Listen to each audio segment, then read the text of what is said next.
5 things I wish I knew about the first trimester that nobody told me about. I'm Olivia. I'm a second-time mama. I'm pregnant with my first baby girl, and I already have a toddler boy. When I tell you this pregnancy has been kicking my butt, which leads to point number 1, you will feel so sick and look so normal to the outsider. And this is not for every woman. I've heard of plenty of people who talk about how they did not experience any morning sickness, but baby, for me, this baby girl made me feel so sick, worse than when I was pregnant with my son. I've never thrown up so much in my life, and I would literally drop my son off for preschool and be gagging in the parking lot and still smiling and waving at other moms. Which leads to point number 2, you will be falling asleep standing up, just tired. Like, there's no exaggeration for that. And the weirdest part is that there's no proof of life yet. Like, you probably don't even have a bump, and it's just, you're so exhausted. Not even from carrying a baby around, just for them simply living off of your body. Which leads to point number 3, bloating. You may think, oh, I'm getting a cute little baby bump. Like, no, girl, your digestion is slowing down.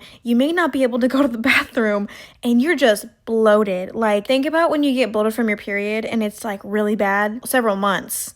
That's gonna be going down, okay? Number 4, food aversions. You guys, my husband makes coffee every single morning, and I was so angry every single morning. Not just because of the morning sickness, not just because of the bloating, but because I hated the smell of coffee, and it was making me so miserable. I would love the taste of beef one day, and then the next day I would be like, ew, beef sounds disgusting. And this was a first for me, but I had a huge aversion to water.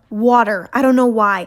I would have to put lemon juice and like 5,000 ice cubes for me to even take one sip. Leading to number 5, which is excitement or joy or just feeling the feels of pregnancy and the romance of it. That always just doesn't come from me until the second trimester, apparently. I was so miserable and so sad and did not feel any joy my first trimester. And I was going through it. I was constantly praying, God, please just help me get through this small, little, minuscule season of this first trimester, because I know that there's so much joy coming for me in the second trimester, even postpartum when things get really hard, because I've been through it before. And even though all these things sound scary and hard, trust me, it gets better, mama. So if this is your first time being pregnant, trust me, you will survive. You're so much stronger than you actually think you are, and you are actually built for this.